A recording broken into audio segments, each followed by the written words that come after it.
खुल जाएंगे आपके सारे रास्ते। परीक्षा में सिलेक्शन ले तो सही, जीवन में सब होगा हासिल। तू सिलेक्शन की जिद पर अड़ तो सही।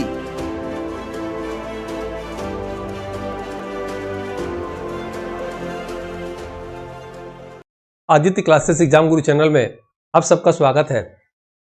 आज हम लोग की क्लास जो है 1857 के विद्रोह या क्रांति से रहेगी। जैसा कि आप जान रहे होंगे कि भारतीय राष्ट्रीय आंदोलन की क्लास चल रही है और इस क्लास को हम लोग 10 चैप्टर के माध्यम से समाप्त करेंगे। भारत की गवर्नर जनरल का चैप्टर मैंने समाप्त किया, अब दूसरा चैप्टर शुरू कर रहा हूं 1857 की क्रांति। आइए देखते हैं 1857 की क्रांति। ये वीडियो 2 भागों में रहेगा। सबसे पहले हम लोग यहाँ चर्चा करा जाए कि 1857 का जो स्वतंत्रता संग्राम हुआ था, भारतीयों को लगा कि हम लोग को कोई गुलाम बना रहा है, तो वो जो स्वतंत्रता संग्राम हुआ था उसे विद्रोह कहना उचित है या क्रांति कहना उचित है, अलग अलग इतिहासकारों का मत है। लेकिन 1857 का जो प्रथम स्वतंत्रता संग्राम हुआ था, कैनिंग के समय हुआ था, याद रखिएगा, वह एक विद्रोह ही था। क्योंकि जब कोई वो सफल नहीं हुआ था, जब कोई विद्रोह सफल हो जाता है तो वो क्रांति कहलाता है। लेकिन कोई जो है असफल क्रांति जो होती है वो जो है विद्रोह कहलाती है। जैसे कोई मृत संस्कृति हो तो मृत संस्कृति को सभ्यता कहते हैं, जैसे हड़प्पा सभ्यता। लेकिन कोई सभ्यता जीवित हो तो उसे संस्कृति कहते हैं। जैसे वैदिक संस्कृति आज भी चली आ रही है। जैसे छोटा राजा एक डाकू के समान होता है और बड़ा डाकू एक राजा के समान होता है। राइट, इन सब बातों से हटके आइए हम लोग चैप्टर पे देखते हैं। 1857 की क्रांति के जो आपके एग्जाम में पूछा जाएगा, मुख्य बिंदु पे चर्चा करेंगे। यहाँ एक मैप के माध्यम से आपको बता दिया जाता है।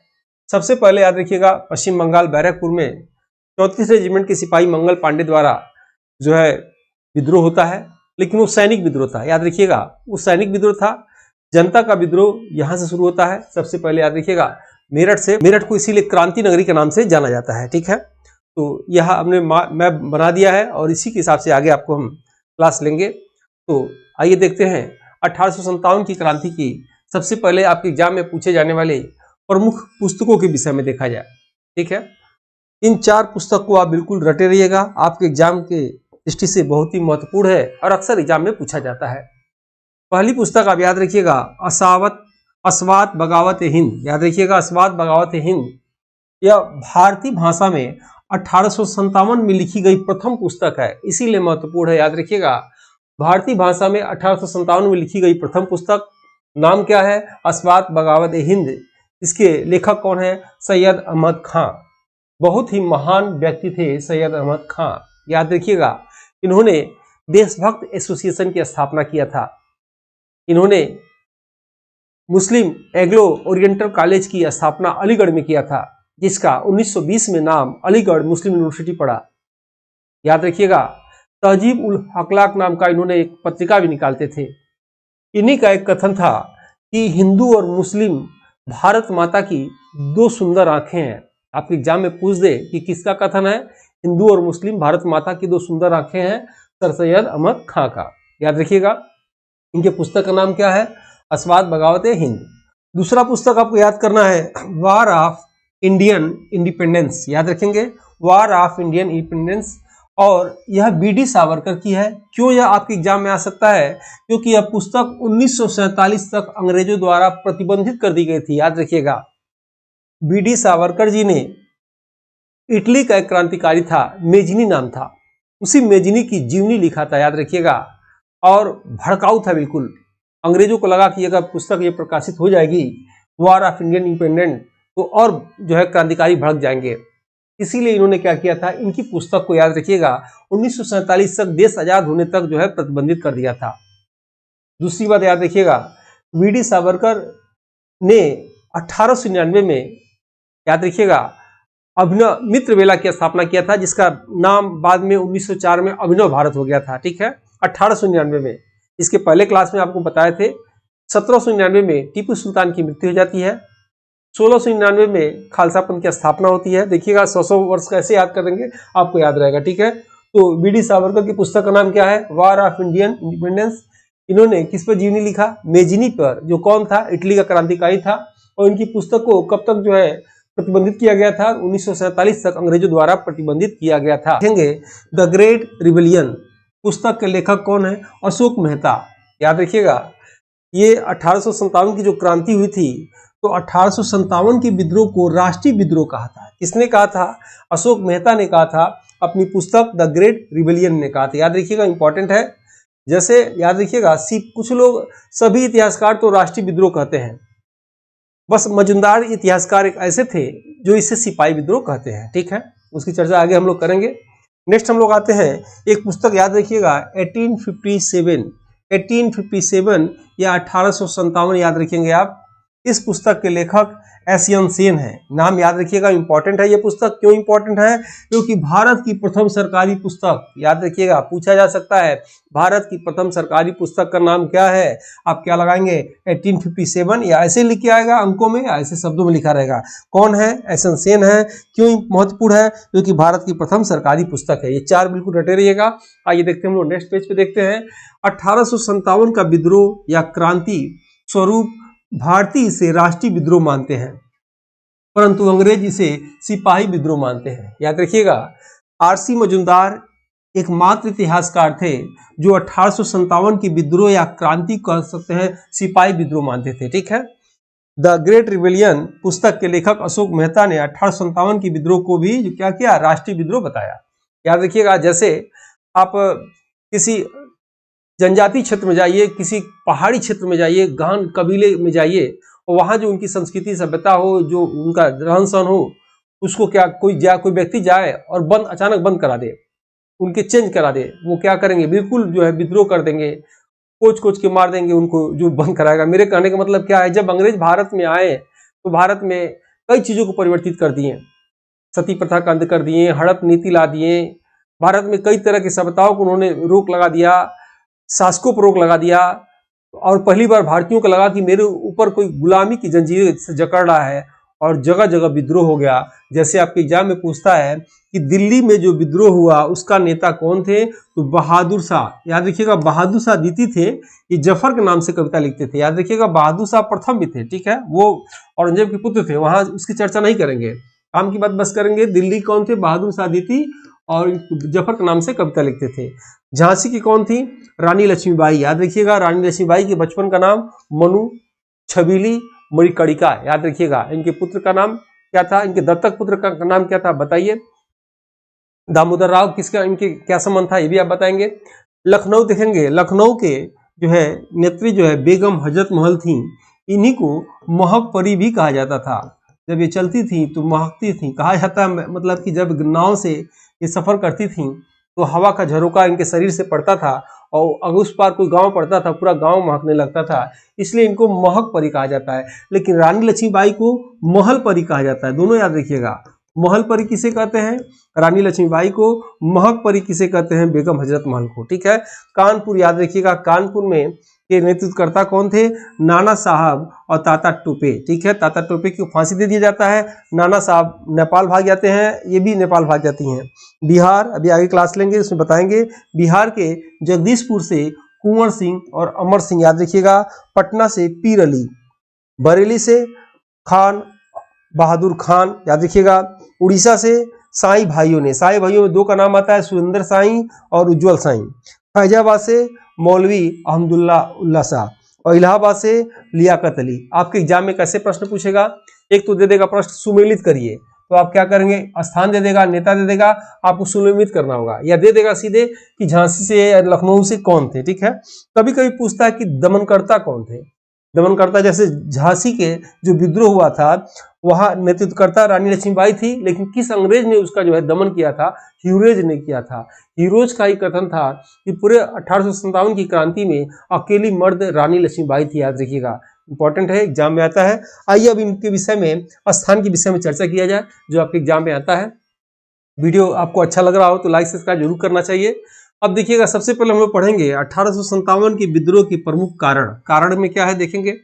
पहला है, डलहौजी का दिल्ली के शासक से कहा गया था कि आप लाल किला छोड़ दीजिए।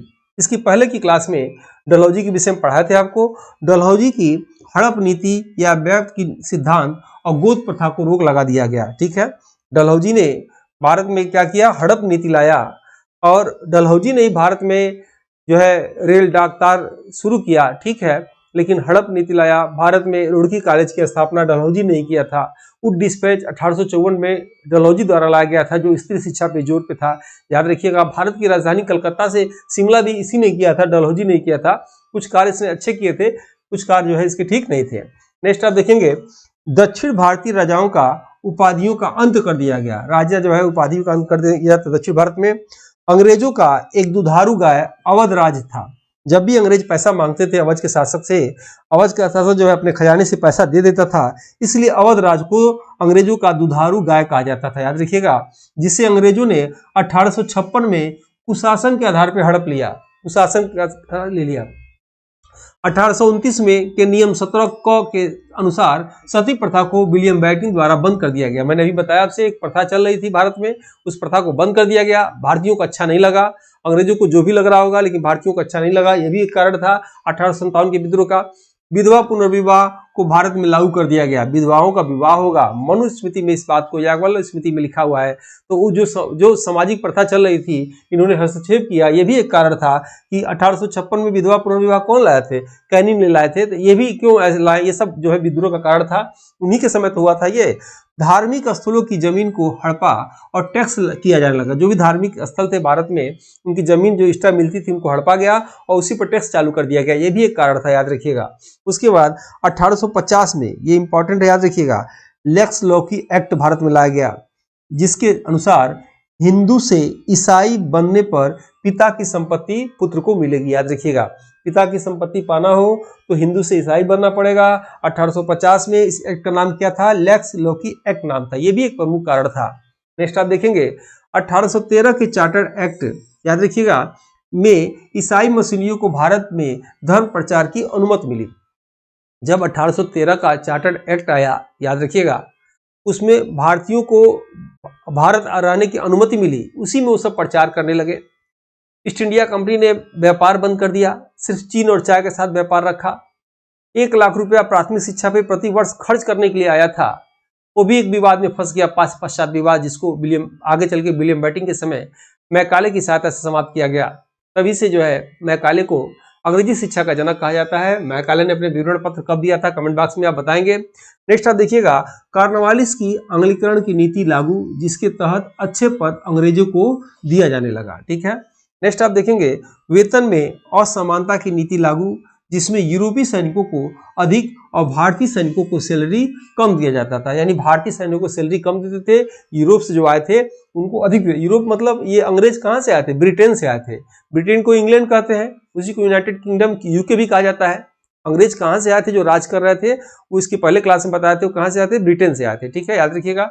नेक्स्ट आप देखेंगे, सैनिक असंतोष का प्रमुख कारण कारतूस में चर्बी लगा होना था, जिसके अंतर्गत पुरानी राइफल ब्राउन्स ब्रैस के जगह नई राइफल न्यू इनफील्ड राइफल था, जिसकी कारतूस चलाने से पहले चर्बी को मुंह से हटानी पड़ती थी। याद रखिएगा, ये इंपॉर्टेंट है, ये आया हुआ है। नई राइफल का नाम क्या था, न्यू इनफील्ड राइफल, जिसमें कारतूस क्या होता था कि, अब इसको क्या बताना समझ रहे होंगे, पहले जो बंदूक आती थी उसमें गोली भरा जाता था और जो है उसमें पाउडर एक होता था, तो उसको ऐसे खोला जाता था, तो इसे खोल के फिर उसमें लगाते थे, तो पाउडर से जो है सरकता था, इसलिए जो है मुंह से उसको हटाना पड़ता था। और जो चर्बी का बना होता था, कुछ लोग बताते हैं गाय की चर्बी, कुछ लोग सुअर की चर्बी। ठीक है, नेक्स्ट आप देखेंगे, ये हमारी टीम द्वारा निःशुल्क टेस्ट पेपर कराया जा रहा है। चाहे आप टेस्ट पोर्टल खरीदे हो या ना खरीदे हो, टेलीग्राम ग्रुप पे जुड़ जाइए। डेली टेस्ट होता है सुबह, और आप निःशुल्क टेस्ट देने का आपको मौका मिलेगा, जीएस के सभी सेक्शन का, किसी भी एग्जाम के लिए, समझ लीजिए। ये व्हाट्सएप ग्रुप आप चाहें तो जुड़ सकते हैं, ये नंबर है ऑफिस का ये, और ये टेस्ट सीरीज टीम द्वारा तैयार किया गया है, समान अध्ययन के लिए है। याद रखिएगा, विशेष तौर पर असिस्टेंट प्रोफेसर के जीएस पेपर के लिए बनाया गया है, लेकिन किसी एग्जाम में भी ले सकते हैं आप। इसमें क्या मिलेगा आपको, ई पीडीएफ पे वीडियो मिलेगा, उसी वीडियो पे टेस्ट मिलेगा, फिर टेस्ट पे फाइनल टेस्ट मिलेगा, तब जाकर जीएस पेपर में पूर्णता आएगा। यानी एक ही चीज को आप 2-3 बार पढ़ेंगे, आपको याद हो जाएगा, कंफ्यूजन दूर रहेगा। इस टेस्ट में क्या मिलेगा आपको, ई पीडीएफ नोट्स मिलेंगे, हिंदी अंग्रेजी में मिलेंगे। 2014 से लेकर अब तक के साल भर पेपर मिलेंगे। इसमें प्रैक्टिस सेट आपको मिलेंगे सैकड़ों की संख्या में।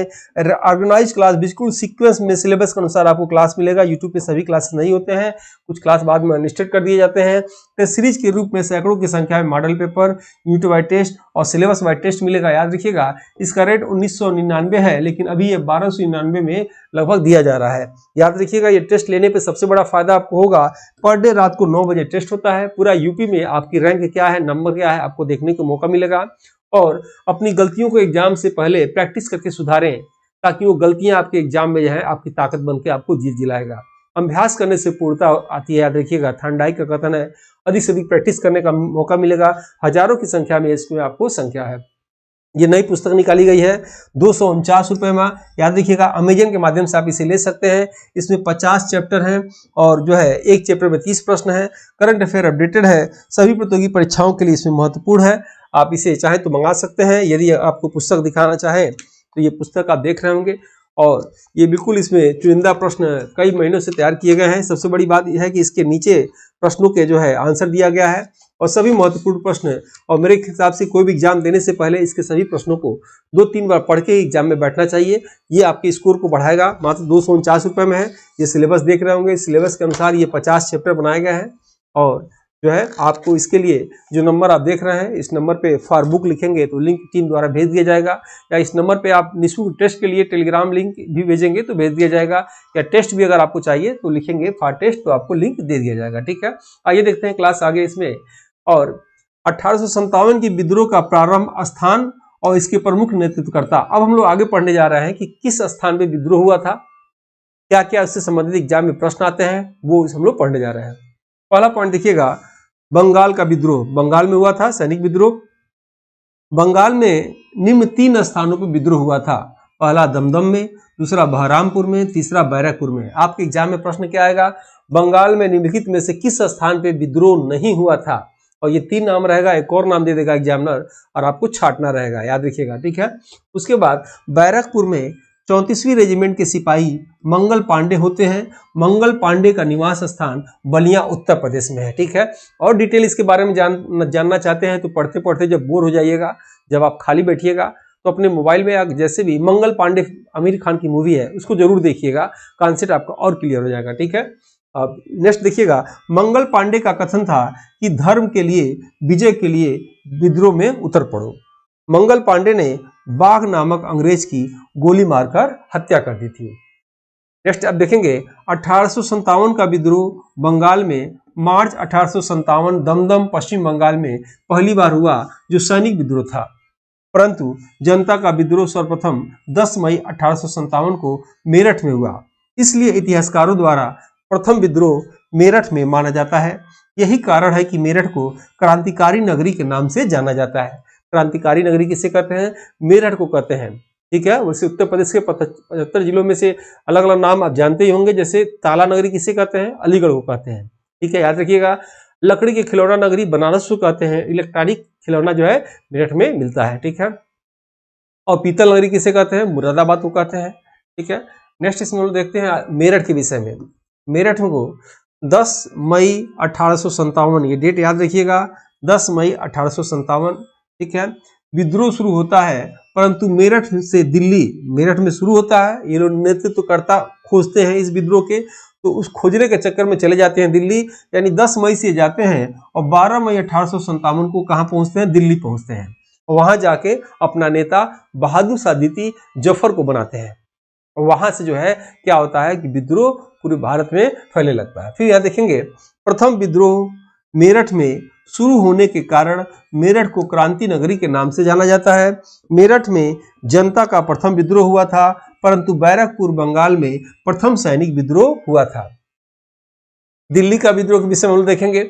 12 मई 1857 को दिल्ली में विद्रोह प्रारंभ होता है और सैनिकों ने अपना नेता बहादुर शाह द्वितीय जफर को घोषित करके उन्हें शहंशाह ए हिंदुस्तान की उपाधि देते हैं। दिल्ली में विद्रोह का नेतृत्वकर्ता बहादुर शाह द्वितीय जफर होते हैं और दिल्ली के विद्रोह का अंग्रेज दमनकर्ता, याद रखिएगा यही मैं कह रहा था, हडसन है। ठीक है, पूछेगा स्थान के नेतृत्वकर्ता कौन थे और उसकी कौन अंग्रेज दमनकर्ता था, समाप्त करने वाला कौन था, तो समाप्त करने वाला हडसन था, बहादुर शाह थी। ठीक है, आप इमेजिन करिए इस समय अगर अंग्रेज होते, इस समय अगर आप जिंदा होते, सुविधा होती, अंग्रेज अगर आपको दबाए होते, आप क्या क्या कर सकते थे, सोचिए। नेक्स्ट देखिए, नोट में बहादुर शाह थी ऑफलाइन क्लासे लेता हूं और जब ऐसे से प्रश्न करता हूं, ऐसे से क्रांतिकारी आवाज आती है कि पूछिए नहीं। ठीक है, लेकिन ऑनलाइन क्लास में सिर्फ काम से काम बोलना रहता है मुझे, इसलिए कुछ और नहीं बोल सकते। बहादुर शाह थी जफर के नाम से कविता लिखा करते थे, याद रखिएगा। अंग्रेजों ने बहादुर शाह थी जफर को रंगून वर्मा देश के मांडले जेल में, याद रखिएगा, बर्मा नाम था पहले, अब इसका नाम म्यांमार हो गया। जब बर्मा नाम था तो इसकी राजधानी रंगून थी, अब इसका नाम म्यांमार है, राजधानी क्या है, नेपिडो। ठीक है, याद रखिएगा। यानी बर्मा के मांडले जेल में बंदी बनाकर रखा था, वहीं इनकी मृत्यु हो गई। इनके विषय में कहा जाता है कि प्रथम शासक जो अपने देश में 2 गज जमीन में दफन होने की ख्वाहिश होते हुए मृत्यु को प्राप्त किए। नेक्स्ट ऐसी में देखिएगा, दिल्ली के विद्रोह में इलाही बख्श, याद रखिएगा, इसका नाम याद रखिएगा, इलाही बख्श अंग्रेजों का गुप्तचर था। दिल्ली के विद्रोह के समय मिर्जा गालिब शायरी के अंदाज में विद्रोह प्रदर्शित करते थे, शायरी लिखा थे, रक्त के समुंदर, जानते होंगे। मिर्जा गालिब का जन्म स्थान आगरा है, आगरा उत्तर प्रदेश में है। आगरा का किला किसने बनाया था, आप बताइए। आगरा के किले को उत्तर प्रदेश का लाल किला कहा जाता है। आगरा किले किसने बताया, आप कमेंट बॉक्स में बताएंगे।